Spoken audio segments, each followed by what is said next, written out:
नमस्कार, स्वागत है आप सभी का आठ की फाइट में। मैं हूं आपके साथ हेमंत कुमार और आज से आठ की फाइट नए अंदाज में, नए फॉर्मेट में आप देखेंगे। आज का मुद्दा है ओबीसी को साधने की तैयारी भारी। ओबीसी वर्ग समाज का और सियासत का अहम हिस्सा है। ओबीसी को समुचित प्रतिनिधित्व देने की कोशिश में कांग्रेस ने खास प्लान बनाया है और इसी रणनीति के तहत कांग्रेस ने 25 जुलाई को दिल्ली के ताल कटोरा स्टेडियम में राष्ट्रीय ओबीसी सम्मेलन बुलाया है, जिसमें राजस्थान से 700 से ज्यादा नेता हिस्सा लेने जा रहे हैं। राजस्थान में ओबीसी का 110 सीटों पर प्रभाव बताया जाता है। कांग्रेस इसी वर्ग को साधने के लिए खास प्लान तैयार कर रही है, जिसमें सत्ता में वापसी इसके जरिए की जा सके। आज की बहस इसी पर करेंगे, देखते हैं पहले ये रिपोर्ट।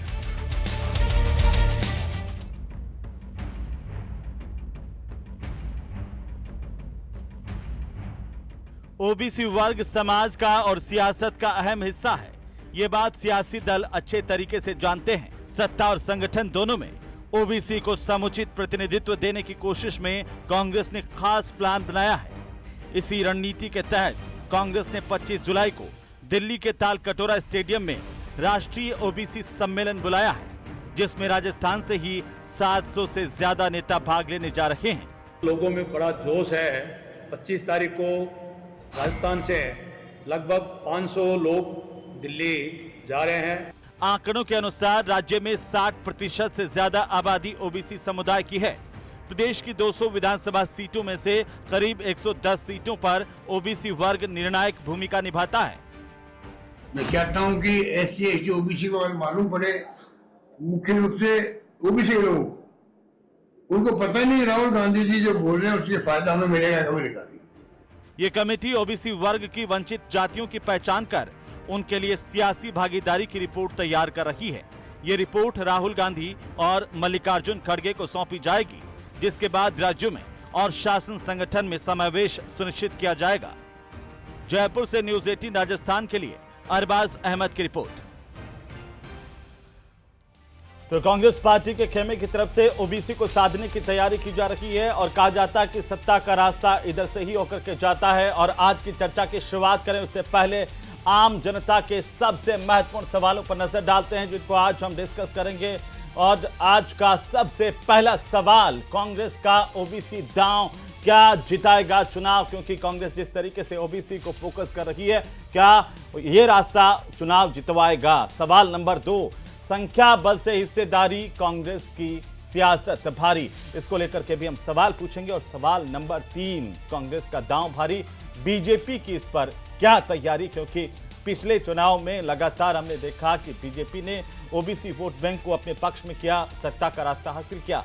राजस्थान में भी खास तौर पर अगर हम बात करें तो जो पिछले चुनाव है वो ये बताते हैं, उनके नतीजे बताते हैं कि ओबीसी का जो रुझान है वो बीजेपी के पक्ष में गया और इसीलिए राजस्थान में भारतीय जनता पार्टी को सत्ता की जो चाबी है वो मिली। आज इसी पर चर्चा करेंगे। हमारे साथ खास मेहमान जुड़ चुके हैं। सबसे पहले मैं परिचय करवा दूं, मदन प्रजापति हमारे साथ हैं, भारतीय जनता पार्टी के प्रवक्ता। हर्षा यादव हमारे साथ हैं, कांग्रेस पार्टी के प्रवक्ता। आशुतोष रावत हमारे साथ हैं, वरिष्ठ पत्रकार के तौर पर। राजीव जैन हमारे साथ हैं, राजनीतिक विश्लेषक के तौर पर। आप सभी का बहुत स्वागत है। राजीव जी, सबसे पहले आपसे शुरुआत करेंगे कि आखिरकार ये ओबीसी का गुणा भाग क्या है जिस पर कांग्रेस पार्टी फोकस कर रही है?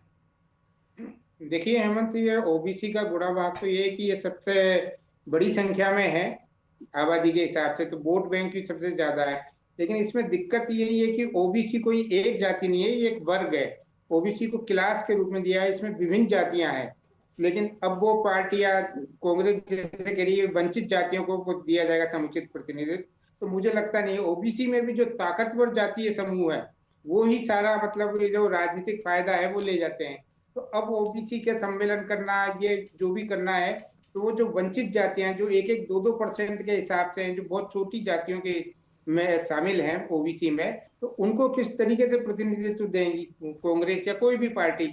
बड़ी पार्टियां ज्यादातर जो ताकतवर जाति समूह है ओबीसी के, उन्हीं को प्रतिनिधित्व ज्यादातर देती है। हमने देखा है जो वंचित जातियां हैं जिनकी बात आज कांग्रेस कर रही है, वो कितना दे पाती है, उनको कितना शामिल कर पाती है, क्योंकि वो वोट की जो जातीय ताकत में वोट में कहीं इतना प्रभावशाली नहीं हो पाते हैं, तो उनको तो प्रतिनिधित्व मिल नहीं पाता।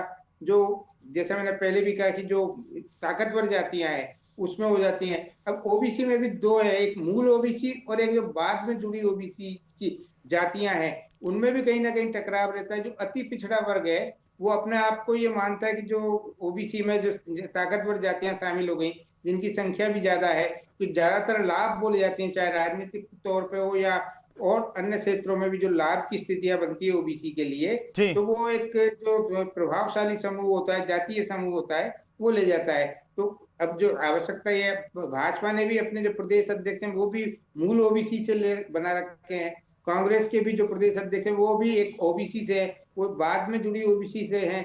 तो इनमें जो एक टकराव रहता है मूल ओबीसी का और जो बाद में बिल्कुल, शामिल ये हुई एक चुनौती कांग्रेस के सामने। राजीव जैन साहब, जो आप बता रहे हैं मूल ओबीसी और ओबीसी को लेकर के, इस पर भी हम बात करेंगे, लेकिन आशुतोष रावत साहब, क्या ओबीसी के ऊपर फोकस करके राजस्थान में राजनीति के नए समीकरण तलाशे जा रहे हैं कांग्रेस पार्टी की तरफ से, और क्या आपको लगता है कि इसका फायदा होगा?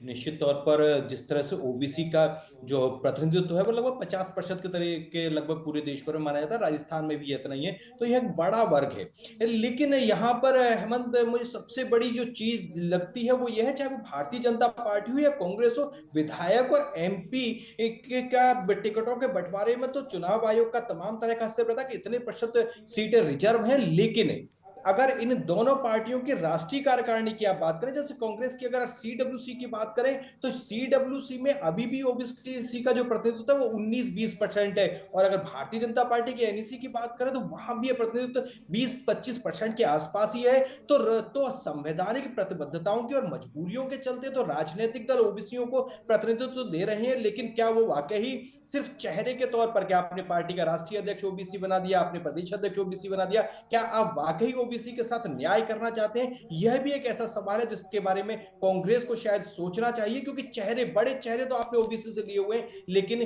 कितने लोग वाकई ओबीसी वर्ग से आते हैं जिनको आपने पार्टी में, संगठन में स्थान दिया हुआ है, अपनी पॉलिसी मेकिंग में स्थान दिया हुआ है, या महज सिर्फ चेहरे के तौर पर, वोट के तौर पर आप ओबीसी? बिल्कुल, अरसा यादव में ज्वाइन कर चुके कांग्रेस पार्टी के प्रवक्ता। अरसा जी, बहुत स्वागत है आपका भी। और सवाल यही कि आखिरकार ये जरूरत क्यों पड़ी कि कांग्रेस पार्टी को ओबीसी पर फोकस करना पड़ रहा है, सम्मेलन करने पड़ रहे हैं, और क्या इसे लुभाने की कवायद माने, या वाकई आपकी इच्छा है कि जिसकी जितनी संख्या भारी उसकी उतनी हिस्सेदारी आप तय करने जा रहे हैं? ऐसा साहब मजबूरी नहीं है। कांग्रेस हमेशा से जो है ओबीसी के लिए हमेशा काम करती रही है।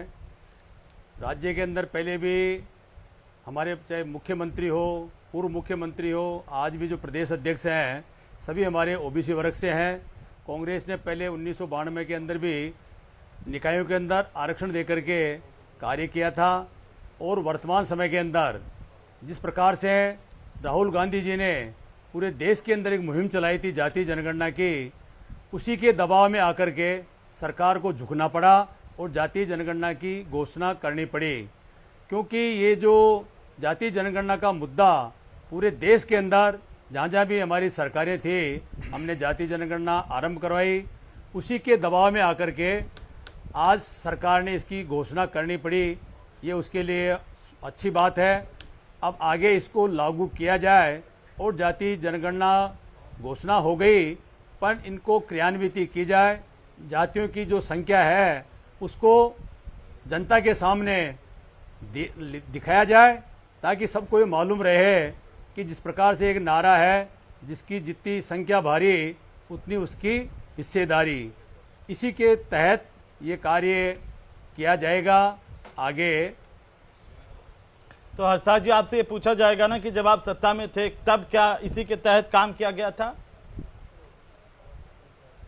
बिल्कुल साहब, कांग्रेस हमेशा सत्ता में थी तब भी, और आज भी हमेशा ओबीसी के लिए कर रही थी, पर बीच में हमारे ओबीसी के जो कुछ जातियां थी वो कांग्रेस से दूर हो गई। तो वो क्यों दूर हुई? जिस प्रकार से हमारे दूर होने का वजह ये थे, कुछ छोटी जो जातियां थी, ओबीसी में 90-92 जातियां हैं सर, उनमें से जो छोटी छोटी कुछ जातियां हैं वो कांग्रेस से दूर हो गई थी। अब राहुल जी ने पूरी मुहिम चला रखी है, और अभी हमारे नेशनल लेवल के जो नेता हैं, बेंगलोर में एक एडवाइजरी कमेटी ओबीसी के लिए बनाई गई है। वो ओबीसी के लिए क्या किया जा सकता है, उसी के तहत 3 दिन तक बेंगलोर में मंथन हुआ है, और समाजों के लिए क्या किया जा सकता है, अगर आपने सही उसकी तरीके पूरी से हर्षाद रिपोर्ट जी बना मंथन करके किया है, अगर आपने ठीक तरीके से मंथन किया है तो जो अभी विधानसभा चुनाव के नतीजे आए 1.5 साल में आपने ये फाइंड आउट किया होगा, ये पता लगाया होगा कि आखिरकार ओबीसी आपसे क्यों दूर होते चले गए। और गुजर बावले एक हिस्से की मैं बात करूं, 2018 के अंदर 7 कांग्रेस के विधायक थे, अब की बार 11 में से 3 ही जीत पाए। सर ऐसा है, गुजरों की जो आप बात बता रहे हो, कांग्रेस की सरकार थी, सारे मैंने मुद्दे एक जो उदाहरण भी के तौर गुजरों पर के लिया थे है। कांग्रेस ने ही उसको, हाँ अब वो तो ऐसा है, कई बार क्या परिस्थितियां होती है उसमें कई फैक्टर होते हैं, आप भी सब जानते हो। पर ओबीसी के लिए आपको सबको मालूम है कि जब कांग्रेस की सरकार थी तब ही सारे मुद्दे जो कई वर्षों तक लोगों को, कई लोगों की जानें उसमें चली गई, पटरियों के ऊपर लाशें पड़ी रही, पर कांग्रेस ने हमेशा उसको बिल्कुल अच्छे तरीके से लेकर के उस मैं मुद्दे यही को तो हल जानना किया। चाह रहा था कि और उसके OBC की जो बावजूद मांग आपसे थी, क्यों आरक्षण छिटक का गए। मामला था। मैं यही जानना चाह रहा हूं कि आपने फाइंड आउट किया क्या 1.5 साल में, इसके बावजूद आपसे क्यों ओबीसी वर्ग जो है छिटकता जा रहा है। ये डेटा कुछ और कह रहे हैं। छिटकने का ये है साहब, वर्तमान में जो समय है लोगों को इस प्रकार से लुभावने, चाहे हिंदूवाद का मामला हो, चाहे हिंदू मुसलमान की बात हो, ये कर करके जो है कुछ जातियों को ठीक हमारे है, से मैं दूर आता हूं कर मदन दिया। प्रजापति, भारतीय आगे जनता आने पार्टी वाले प्रवक्ता समय के हमारे साथ है। अंदर मदन जी बीजेपी का क्या प्लान है। कांग्रेस लगातार सम्मेलन भी कर रही है, कह रही है कि ओबीसी पर फोकस करेंगे और इसी के रास्ते सत्ता हासिल करेंगे। नहीं, बिल्कुल सही कहा हेमंत आपने कि इसी के रास्ते सत्ता हासिल करेंगे। जब देश की जनता ने इनको नकार दिया तो ये अपना स्विच करते, अपनी नीति बदलते हैं, क्योंकि कांग्रेस का कोई स्थायी नीति नहीं है और ना स्थायी कोई देश के लिए कार्य करने का कोई विजन है। ये बिल्कुल दिशाहीन पार्टी है। ये सिर्फ इसके दिमाग में चलता है कि एन कैन प्रकार से सत्ता पे काबिज होना। जब 80 के दशक के अंदर, 70 के दशक में सत्ता चाहिए थी तो अल्पसंख्यकों से, मुस्लिमों से, एसटी एससी के माध्यम से सत्ता के ऊपर काबिज होना चाहते थे। तब इनका नारा कुछ होता स्वर्णिम और ओबीसी के लिए। जब आज इनको लगता है कि खोया हुआ अस्तित्व कहीं किसी तरीके से बच सकता है तो ओबीसी की आड़ में बच सकता है। मेरे मित्र ने बहुत कहा कि ओबीसी के लिए किया है। हाँ, इन्होंने किया है। 1953 में काका कालेकर आयोग बना ओबीसी के लिए। उसकी जो सिफारिश थी उस पर कुंडली अगर कोई मार के बैठा था तो जवाहरलाल नेहरू जी बैठे थे। 1979 के अंदर मंडल आयोग बना, मंडल कमीशन बना। उसके ऊपर अगर कोई कुंडली मार के बैठा था तो इंदिरा गांधी बैठी थी, राजीव गांधी बैठे थे। और जब 1992 में वीपी सिंह की सरकार ने ओबीसी को आरक्षण दिया तो आज जो यहां बैठ के ओबीसी के बड़े बड़े बात कर रहे हैं वो राहुल गांधी जी के पिताजी राजीव गांधी जी। अपने जीवन काल का सबसे बड़ा भाषण उन्होंने देश की संसद के अंदर दिया। और हेमंत जी भाषण देने का तरीका देखिए क्या बोला। ओबीसी के हितैषियों को जरा मैं बता देता हूं। राजीव गांधी ने कहा है कि अगर ओबीसी को आरक्षण मिला तो इस देश का विभाजन हो जाएगा। ओबीसी को आरक्षण मिला तो योग्य लोग प्रशासनिक सेवाओं के अंदर नहीं आ पाएंगे। ये रिकॉर्डेड बयान राजीव गांधी का है। मैं तो कांग्रेस के प्रवक्ता और कांग्रेस के युवराज से पूछना चाहता हूं कि उनके पिताजी गलत थे, आज ये सही है। ओबीसी आरक्षण के ऊपर कुंडली मार के बैठे थे। हमने क्या किया? माननीय नरेंद्र मोदी जी ने ओबीसी आयोग को संवैधानिक दर्जे देने का काम किया तो माननीय प्रधानमंत्री नरेंद्र मोदी जी ने किया। नीट और मेडिकल के अंदर ओबीसी को आरक्षण देने का काम किया तो देश के यशस्वी प्रधानमंत्री नरेंद्र मोदी जी ने किया। नवोदय और सैनिक स्कूलों के अंदर आरक्षण दिया तो नरेंद्र मोदी जी ने देने का काम किया। ओबीसी को स्कॉलरशिप के अंदर वृद्धि की तो माननीय प्रधानमंत्री नरेंद्र मोदी जी ने किया।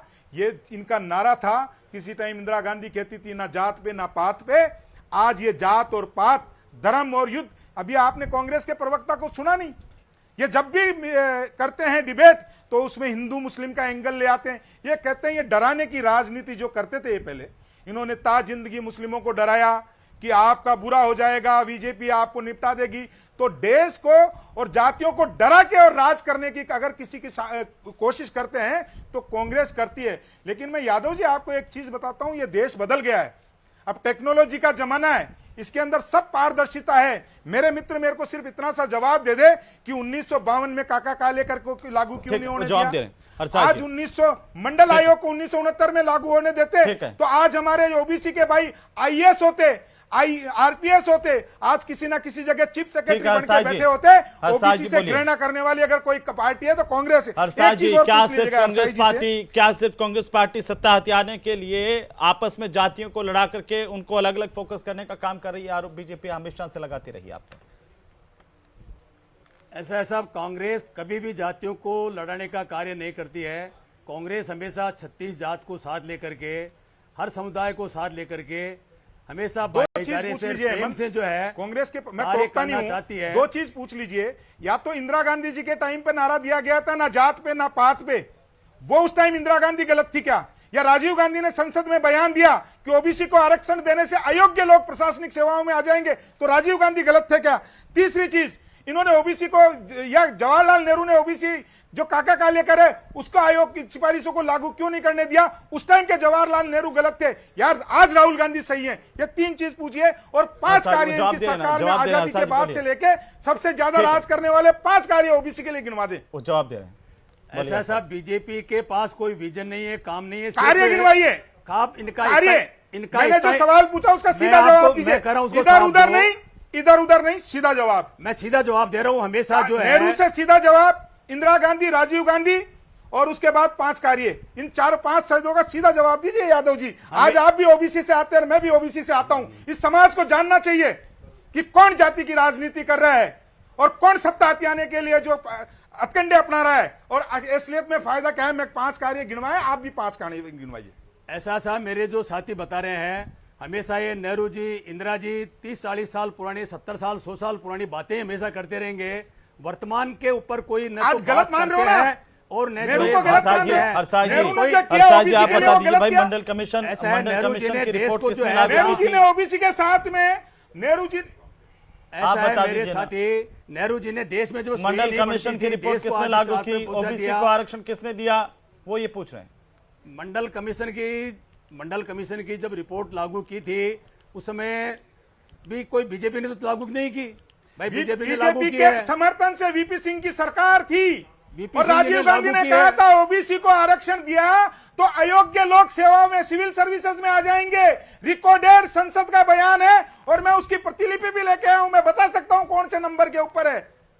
ऐसा इनके आने के बाद में कितने आईएएस, आईपीएस, आरएएस बना दिए इन्होंने ओबीसी के। ये हमेशा यही बातें करते रहेंगे। 40% मंत्री ओबीसी के हैं, 40% मंत्री ओबीसी के हैं। वर्तमान में कोई नई बात करते आरक्षण है हैं। ओबीसी को। ऐसा है, मंत्री जितने कांग्रेस में रहे हैं ओबीसी के, गिनवाइए आगे ना, नहीं रहेंगे। मैं बता दूं, आज 24% से ज्यादा कभी मंत्री नहीं रहे। 24 नहीं भैया, रहे, 8%। मनमोहन सिंह जी की सरकार में 8% ओबीसी के मंत्री थे। कांग्रेस के अंदर मंत्री नहीं, मुख्यमंत्री भी रहे हैं, उप मुख्यमंत्री रहे हैं। आज हमारा जो है विपक्ष का नेता एससी का है, हमेशा एससी एसटी हो चाहे एससी में मत जाइए, हर आज आदमी ओबीसी के की लिए डिबेट जो है, हमेशा एससी भी बता कांग्रेस दूंगा, करती रही है। एससी भी हमेशा बता मैं दूंगा आपको कि बता रहा हूं, बोलने मैं नहीं। ओबीसी के लिए बता रहा यादव हूं। जी, मैं हाँ जो जी। 4 सवाल आपसे किए हैं उसका जवाब दे दीजिए। जवाहरलाल नेहरू ने काका कालेकर की रिपोर्ट को क्यों दबा के रखा? मंडल आयोग की रिपोर्ट को क्यों राजीव गांधी ने और इंदिरा गांधी ने दबा के रखा? और जब राजीव गांधी ने संसद में बयान दिया था ओबीसी के लिए, उस बयान को आप मेरे को क्लेरिफिकेशन दे दीजिए कि ओबीसी के जो लोगों को आरक्षण मिल गया तो अयोग्य आ जाएंगे। कांग्रेस तो अयोग्य मानती है ओबीसी को।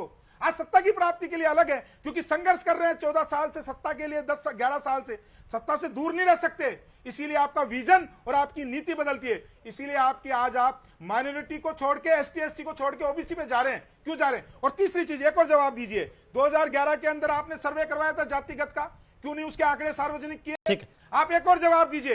कर्नाटक के अंदर जातिगत के सर्वे हुए थे, ठीक है, उसके जवाब दे आंकड़े रहे हैं, क्यों जवाब नहीं दे रहे आपने हैं, आज तक जल्दी जारी से करे? जवाब दे दीजिए हर्षाज जी, हर्षाज जी जल्दी। ऐसा है, जनगणना हो गई, जनगणना होने के बाद के अंदर जो है सत्ता चेंज हो गई। ये 11 साल से क्यों लेके बैठे थे? 11 से 14 तक, 11 से 14 तक कितने साल होते हैं?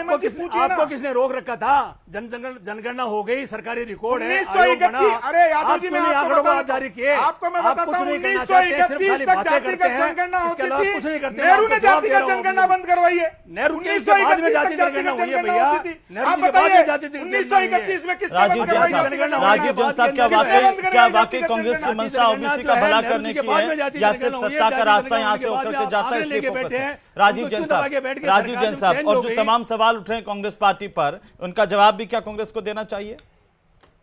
बिल्कुल बिल्कुल, कांग्रेस को तो जवाब देना ही चाहिए, क्योंकि उनके पास जवाब नहीं है। आप देखिए ओबीसी के लिए जितना भी काम किया गैर कांग्रेसी सरकारों ने किया, और राजस्थान की जो सबसे बड़ी जाति है जाट और अन्य जातियां जो सबसे बड़ी जातियों में गिनती की जाती है, जिसको उनको भी ओबीसी का दर्जा अटल बिहारी वाजपेयी सरकार ने दिया। तो मतलब कहीं कांग्रेस तो ओबीसी को अब साधने में लग रही है, उसको लगता है एक बहुत बड़ा वोट बैंक शायद वो अपने पक्ष में खड़ा कर ले। लेकिन जैसा मैंने पूर्व में भी कहा कि ओबीसी में अनेक जातियां हैं, मूल ओबीसी हमेशा परंपरागत रूप से भाजपा के साथ रही है, और बाद में जो शामिल हुई ओबीसी की जातियां जो हैं उनमें कहीं बिखराव की स्थिति रही है, वो भाजपा के भी पक्ष में रही है, कभी कांग्रेस के पक्ष में रही है, उनका मिला जुला वो रहता है। लेकिन अब कांग्रेस अब कोशिश कर रही है, उसके पीछे वो सियासी दल है, तो उसका मकसद ये है कि कहीं ना कहीं सत्ता तक का जो रास्ता है वो आसान बनाने के लिए ओबीसी को अपने पक्ष में कर लिया जाए। तो अब वो ओबीसी का एकजुट अपने पक्ष में रखना चाहती है, उनके लिए सम्मेलन कर रही है।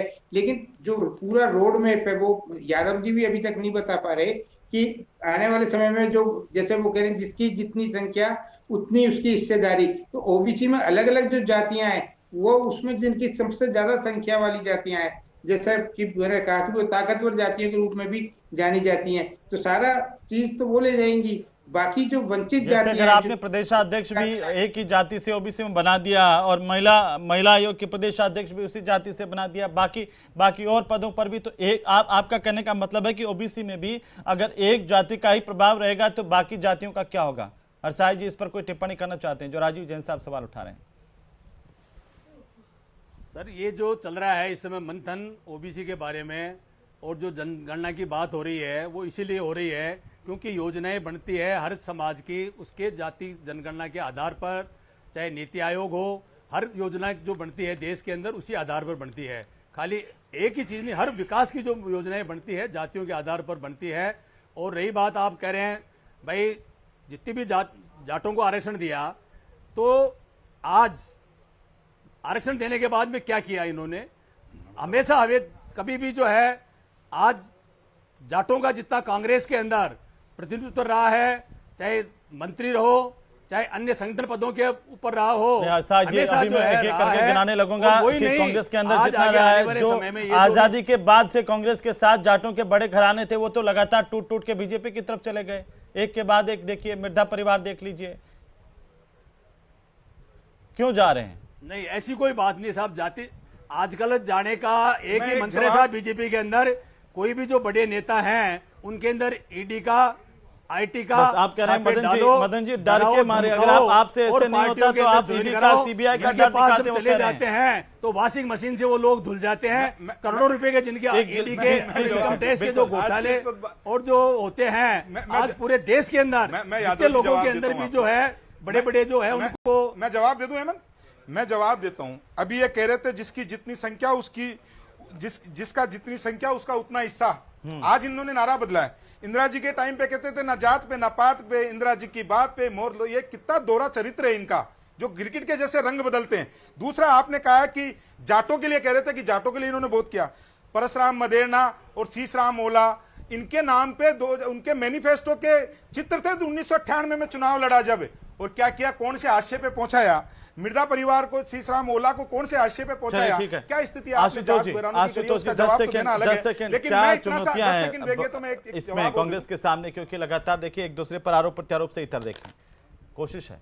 देखिए हेमंत जी, मुझे लगता है कि सबसे बड़ी चुनौती ओबीसी को जो अपने साथ साधने की कांग्रेस कोशिश कर रही है उसमें नरेंद्र मोदी है, क्योंकि नरेंद्र मोदी ओबीसी का एक ऐसा चेहरा है जो भारतीय जनता पार्टी के लिए इकलौते नेता के तौर पर ही पूरे समाज पर, पूरे वर्ग पर प्रभावी रह सकते हैं। कांग्रेस जो तमाम उठापटक करने की कोशिश कर रही है, लेकिन शायद नरेंद्र मोदी का तोड़ वो नहीं। चलिए, बहुत शुक्रिया चर्चा में शामिल होने के लिए आप सभी का। कुल मिलाकर के कांग्रेस पार्टी अब ओबीसी पर फोकस कर रही है, लेकिन चुनौतियां कम नहीं है। देखना होगा कि क्या सत्ता का रास्ता ओबीसी के सारे कांग्रेस प्राप्त कर पाती है या नहीं।